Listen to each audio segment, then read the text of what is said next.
John Bolton is a longtime advocate of the use of force against Iran and against North Korea. In the air, it's stealth, but taking off in Asian waters, its roar is loud and clear.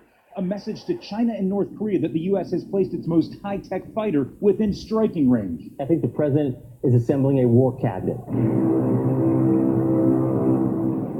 I have no doubt now that regime change is going to be a cardinal, conscious goal of American policy, and failing that, there will be an attempt to do so by military means. We're looking to do funding for our final fight. To take a war to Bob Mueller, he's got Joe DeGeneva. To take a trade war to China, he's got Larry Kudlow. And now to actually have a real war, he's got John Bolton. And the only question is, will we find ourselves in a military conflict vis-a-vis North Korea or Iran or both?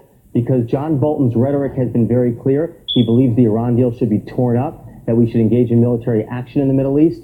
And his view, as you illuminated from that op-ed in the Wall Street Journal, is that we have the legal authority and the military necessity of launching preemptive military strike against the North Korean regime. John, the closing line of Bolton's piece from February about striking North Korea first reads, "It is perfectly legitimate for the United States to respond to the current necessity posed by North Korea's nuclear weapons by striking first." This month, combat ready at sea, these stealth marine fighters can quickly launch and land nearly undetected by enemy radar. John Bolton is a longtime advocate for military interventions around the world. Our aircraft and our squadron is ready to fight and win at any moment that our nation calls upon it. And that means fight tonight. Yes, sir, fight tonight. The military says the technology is a quantum leap. Stealth fighters from the sea teamed with a broader Navy group of ships. This aircraft designed to outfly and outsmart fighters from Russia and China. But the more immediate threat is from North Korea, and next month, war games with allies.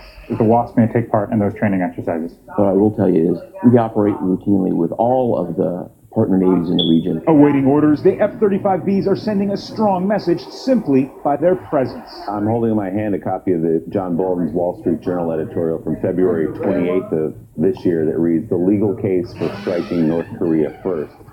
Jeremy Besh, John Bolton in 2015, March of 2015, wrote an op-ed in the New York Times suggesting that President Obama should strike Iranian nuclear facilities. Now he's made the case for striking first in North Korea.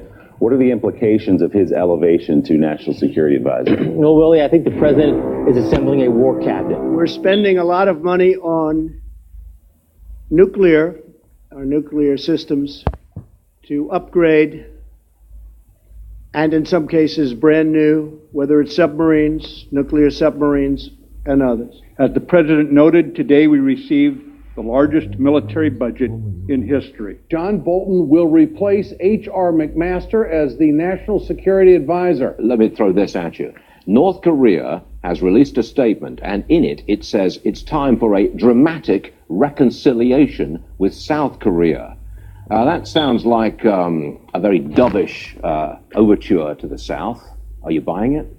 Well, you know, North Korea has a playbook of phrases that they use depending on what their propaganda strategy is. That's in the chapter on dovish phrases. The next chapter contains phrases like unleash a sea of fire across the Korean peninsula.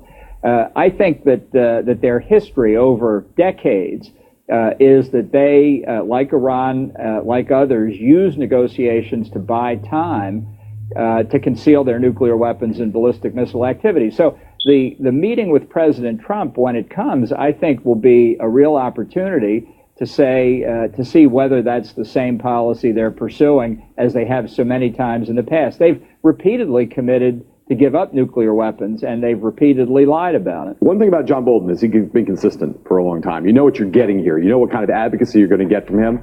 It's going to be unrestrained. It's going to be interventionist. It's going to be undiplomatic. He is going to make this case from unquestionably the most powerful position in the government when it comes to national security. He is, you know, you can say what you want about Jim Mattis. You can say what you want about Mike Pompeo if he gets confirmed as the Secretary of State. This is the guy who sits next to the president all day long and sits in every meeting that relates to national security. He's going to be the first person in the president's ear on national security and the last person in the president's ear on national security. Vermont Senator Bernie Sanders criticizing the move. Here's his tweet. John Bolton was part of the effort to mislead the U.S. into the disastrous Iraq War and has supported military action against North Korea and Iran. He was too extreme to be confirmed as an ambassador in 2005 and is absolutely the wrong person to be National Security Advisor now. Bolton has served as Under Secretary of State from 2001 to 2005 during the Bush presidency. Currently, Bolton serves as a Fox News contributor and senior fellow at the American Enterprise Institute. Bolton is on record opposing the Iran nuclear deal and also believes the North Koreans cannot be trusted and has been very hawkish on Russia. Some of the many things that we're buying in the military, we have $23.8 billion to procure 34 Navy ships. Our Navy is at about the lowest point in terms of ships that it's been in over 100 years.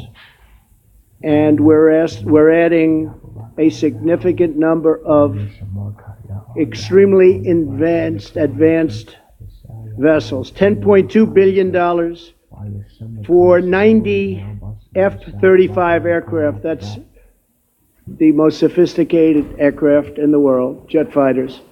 Total stealth. They're hard to find, they're hard to see, therefore they're hard to beat. It's very tough to beat a plane when you can't see it. It's the most advanced in the world. Vertical landing F-35s turn amphibious assault ships into mini aircraft carriers. $10.2 billion for 90 F-35. We have $2.9 billion for 15 KC-46 tanker aircraft. The tanker aircraft is very important based on everything.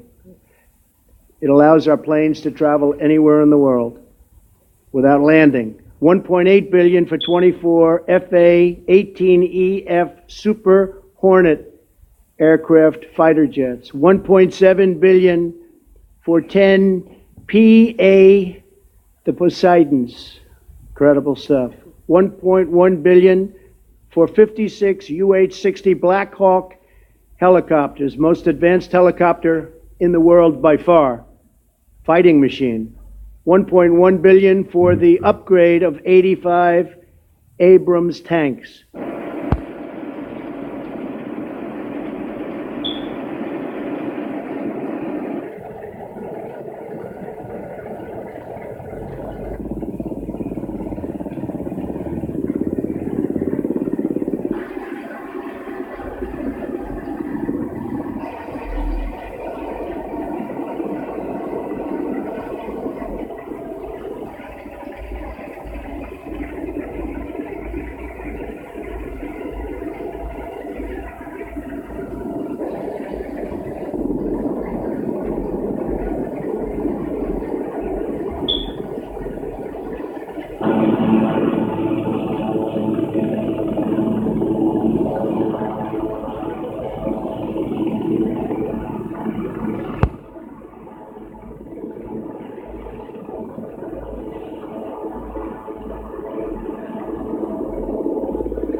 A couple of Wildcat helicopters are scanning the area when they detect unusual activity beneath the sea.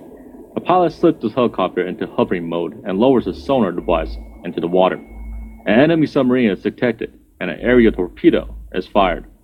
Bullseye. 8 Wildcat attack helicopters have been integrated into the South Korean Navy. The inclusion is expected to sharply enhance the military's anti-submarine warfare capabilities. The Wildcat sonar has a detection range 4 times larger than of its predecessor, the Lynx helicopter, and is equipped with the domestically produced aerial torpedo. The chopper is also packed with spiked missiles, capable of targeting land targets from 360 kilometers away, as well as advanced ASAR radars that can detect enemy ships and air-cushioned vehicles. If the enemy provokes us in or on the water, will bury them under the sea. Big developments on the horizon regarding Iran and North Korea.